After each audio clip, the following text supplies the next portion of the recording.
Gwen Ifill, a groundbreaking journalist who covered the White House, Congress and national campaigns during 3 decades for The Washington Post, The New York Times, NBC and, most prominently, PBS, died on Monday at a hospice in Washington.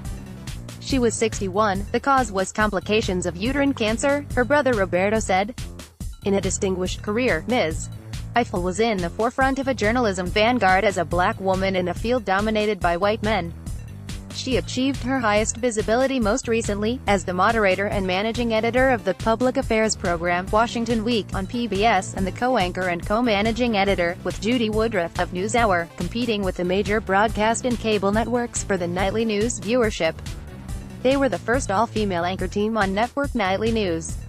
Last spring, she and Ms.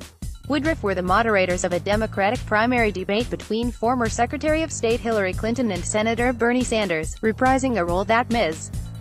Ifill had performed solo between sparring vice presidential candidates in the 2004 and 2008 general election campaigns.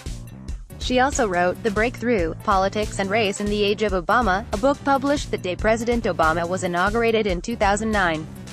Speaking at a news conference on Monday, the president said, "Gwen was a friend of ours. She was an extraordinary journalist. She always kept faith with the fundamental responsibilities of her profession, asking tough questions, holding people in power accountable, and defending a strong and free press that makes our democracy work." Ms. Woodruff, in a phone interview on Monday, described Ms. Ifill as a fiend about facts who loved storytelling and loved helping people understand what was going on in the world around them. She added, "For young women of color looking for a role model, she was it." Ms. Ifill had taken a month-long leave from her PBS programs this year without disclosing her medical condition. She went on leave again a week ago, missing election night coverage.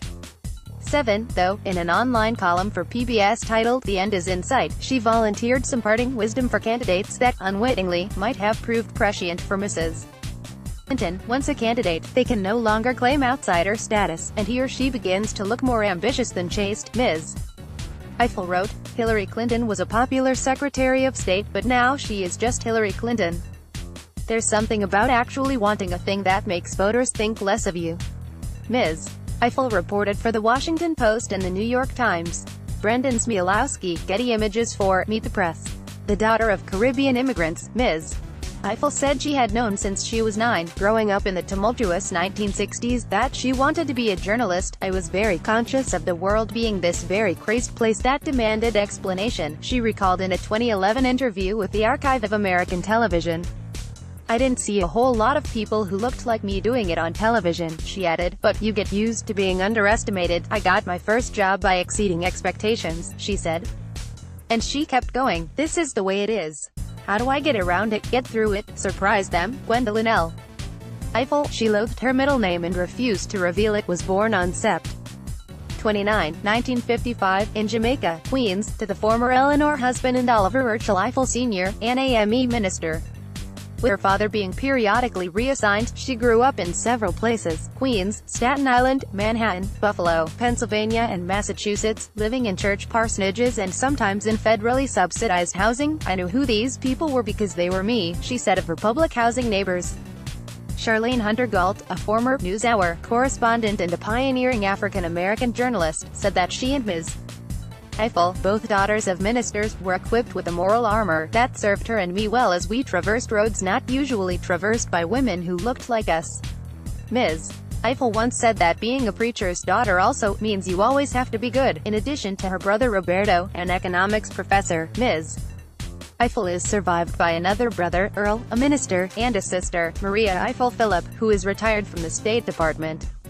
She graduated in 1977 with a Bachelor of Arts degree from Simmons College in Boston, where she majored in communications. After an internship at the Boston Herald-American, she wrote about food there before reporting on education in the aftermath of the tumult over busing to desegregate schools in Boston. Politics, she learned, pervaded every aspect of public policy. Joining the Baltimore Evening Sun in 1981,